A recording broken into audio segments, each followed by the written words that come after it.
Fusil à canon scié, tronçonneuse greffée au bras droit, Ash James Williams est le personnage principal de la franchise Evil Dead.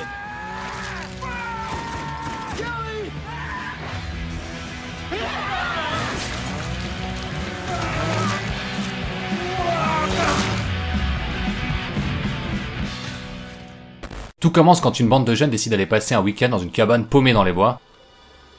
Parmi eux, Ash Williams est un simple employé de supermarché, légèrement beauf sur les bords. Et maintenant, si on buvait un peu de champagne. Après tout, c'est l'usage qu'un homme et une femme boivent un peu de champagne avant de... Il est venu accompagné de sa copine Linda et compte bien profiter de ce séjour pour la demander en fiançailles.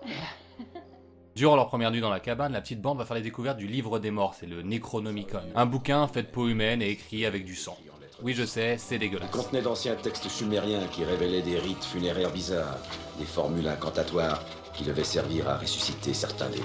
En plus de ce magnifique ouvrage, ils font la découverte d'un magnétophone contenant l'extrait vocal d'une incantation du Necronomicon. En jouant l'enregistrement, Ash et ses petits potes réveillent alors une entité démoniaque. Kanda. Bon, à partir de là, tout part en couille. Une des gonzesses du groupe va se faire attaquer et violer par un arbre démoniaque. Oui, j'ai bien dit violer. Et à tour de rôle, les camarades de Ash vont se faire posséder et s'entretueront dans la joie et la bonne humeur. Malheureusement pour Ash, sa petite amie n'échappe pas, possédée elle s'en prend à lui. Et pour se défendre, il la décapite avec une pelle. Une méthode plutôt radicale et efficace pour se débarrasser de sa petite amie devenue un peu trop collante. Ash est alors le dernier survivant de ce carnage. Le jour se lève et il en profite donc pour essayer de se barrer en prenant sa bagnole. Malheureusement pour lui, l'unique pont qu'il sépare de cette putain de forêt à la civilisation est complètement bousillé. La nuit tombe, l'entité démoniaque refait surface et force Ash à retourner se planquer dans la cabane. De retour au point de départ, Ash tente de prendre un peu de repos. Ça va aller. Malheureusement pour lui, la tête de sa copine zombifiée lui tombe sur les genoux et le mord à la main droite. Un genre de démon prend alors possession de sa main et me demande pas comment, mais elle parle, sa main parle, oui. Et celle-ci force Ash à s'amputer la main à la tronçonneuse, ce qui nous donne une scène bien hardcore. Alors, tu rigoles maintenant?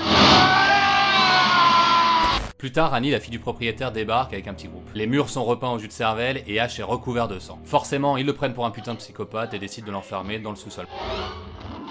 Malheureusement pour lui, le sous-sol est habité par la grand-mère de Annie.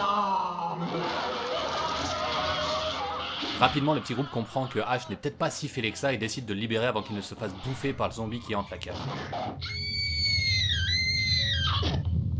Plus tard, Ash et Annie découvrent que pour chasser les démons, ils doivent à tout prix posséder le Necronomicon et lire certaines incantations. Pendant ce temps-là, Bobby Joe, l'une des gonzesses du groupe qui vient de débarquer, pète un putain de câble et décide de s'enfuir dans la forêt en pleine nuit. Son mec tente alors de forcer le groupe à partir à la recherche de sa petite copine complètement teubée, en les menaçant avec une arme et en jetant le Necronomicon dans la cave. Inutile de préciser que Bobby Joe bouffe les pissenlits par la racine, mais par chance, son attardé de copain va pas tarder à la rejoindre. Débarrassé des boulets, il est temps pour Ash de porter ses couilles et de devenir un putain de héros. Je vais aller dans la cave, récupérer ces pages et tuer cette sorcière. Avec l'aide d'Annie, il se greffe sa tronçonneuse au bras droit et dans l'autre main, il s'équipe d'un fusil de chasse. Un look bien badass qui le suivra tout au long de la série.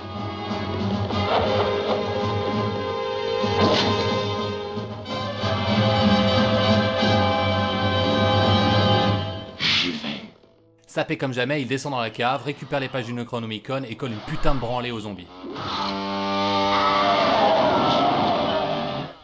Annie récupère les pages du livre et lit à haute voix l'incantation. Un portail temporel s'ouvre et aspire Ash et sa bagnole.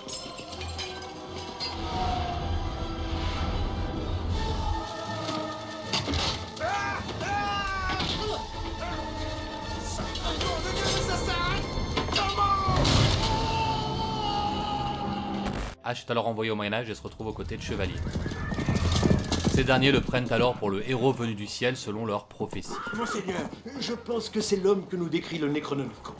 Celui qui, selon la prophétie, doit venir pour nous délivrer de la peur des cadavéreux.